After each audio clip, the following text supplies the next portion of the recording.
89 news کے ساتھ میں ہوں سونیا خان۔ ناظرین، اس وقت ہم کوٹ لکھپت کے علاقہ میں موجود ہیں، جہاں پہ بچوں کی لڑائی کی وجہ سے جو ہے وہ ایک جان بھی چلی جاتی ہے اور 8 سے 10 لوگ جو ہیں وہ اس میں 7 سے 8 لوگ جو ہیں وہ اس میں زخمی بھی ہو جاتے ہیں۔ ہمارے ساتھ عمیر بھائی موجود ہیں، جن کے فادر کو بڑی بے دردی سے قتل کر دیا جاتا ہے۔ تو ان سے بات کرتے ہیں اور پوچھتے ہیں کہ یہ کیا خاندانی رنجش تھی یا اصل معاملہ کیا تھا۔ السلام علیکم۔ وعلیکم السلام۔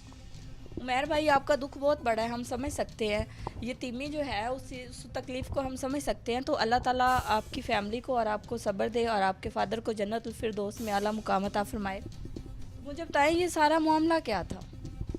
معاملہ یہ بس ایک بچوں کو سمجھایا ہے کہ اذان کے وقت یار گالم گلوچ کر رہے تھے، چھوٹے چھوٹے بچے تھے، ان کو کیا ہے کہ یار آپ نا ایسے نہ کریں گلی میں؟ ہاں گلی میں، یہ باہری گلی میں ان کو سمجھایا کہ یار ایسے نہ کریں۔ وہ بھی میرے کزن نے، میرے والد صاحب اندر بیٹھے تھے، ٹھیک ہے، وہ بچوں نے جا کے اپنے گھر کیا ہے کہ ہمیں وہ بھائی نے ایسے کہہ دیا۔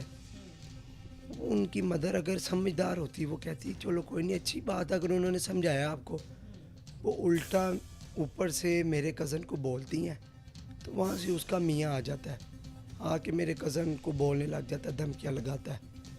میرے والد صاحب کہتے ہیں یار دیکھو میری بات سنو، بیٹھ کے مسئلہ حل کر لیتے ہیں، ایسا مسئلہ نہیں ہے، چلو میں اس کو سمجھا دیتا ہوں اپنے بھتیجے کو کہ یار نیکسٹ ٹائم آپ نے نہیں بولنا۔ کیا کو کہ ابا جی میرے آ جاتے ہیں، اس کو بھی سمجھاتے ہیں، ٹھیک ہے، معاملہ ختم ہو جاتا ہے ایک دفعہ۔ ختم ہو جاتا ہے۔ اگلے دن میرا دوسرا کزن نماز پڑھ کے باہر نکلتا ہے تو جو اس کا بھتیجا ہے جس نے میرے کزن کو بولتا ہے، وہ آ کے میرے کزن کو کہتا ہے حالانکہ معاملہ سولو ہو چکا ہوتا ہے، بچوں کی لڑائی ہے؟ ہاں، وہ میرے کزن کو کوئی ایسی تلخی بات کرتا ہے تو میرا کزن کہتا ہے کہ یار آپ کے چچا بھی کل بول رہے تھے اور آپ پھر میرے سے ایسے بات کر رہے ہیں، تو مہربانی، وہ ایسے بات کرتے کرتے وہ میرے کزن کو چپیڑ مکہ مارنے، ہاتھوں پائی بھی آ جاتا ہے۔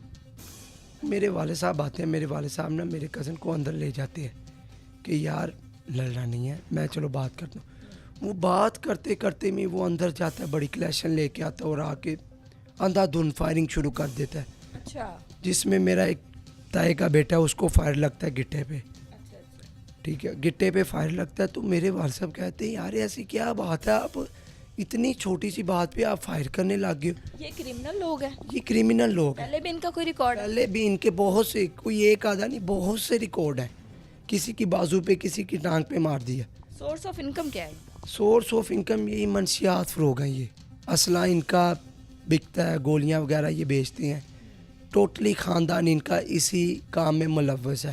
محلے میں ان کی ریپوٹیشن خراب ہے، باہر لوگوں سے پوچھا ہے ہم نے، بات چیت کی ہے لوگوں سے، تو ان کی ریپوٹیشن بڑی خراب ہے جی بہت خراب ہے، کوئی 100 میں سے اس سے پہلے کبھی آپ کا ان لوگوں سے الجھنا یا؟ کوئی الجھنا نہیں، کوئی الجھنا ہی نہیں، سگو میرے والد صاحب نے اس کو پیسے دیے کہ یار آپ کے گھر کا لینٹر ڈل رہا ہے، آپ اپنے گھر کے لینٹر ڈالیں، پیسے کم ہے، یہ لو پکڑو پیسے، لینٹر ڈالو۔ ان کے ساتھ سارا تعاون کیا، میں نے خود، میرا لوہے کا کام ہے، میں نے خود ان کے گھر کا دروازہ، میں نے ان سے پیسے نہیں لیے کہ غریب بندے ہیں، ماڑے بندے ہیں، لیکن اتنی حد تک پہنچ جائیں گے۔ کتنے لوگ زخمی ہوئے ہیں؟ یہ تقریباً 7 سے 8 لوگ زخمی ہوئے ہیں اور ایک میرے والد صاحب جو کہ اس دنیا سے، انتقال؟ اور ان میں ایک بندہ نہیں فائرنگ کرنے والا، موقع پہ ان کے چاچا۔ اچھا، فائرنگ جو ہے نا وہ کراس فائرنگ نہیں ہو رہی، یہ جو متاثرہ فیملی ہے ان کے پاس کوئی اسلحہ نہیں تھا؟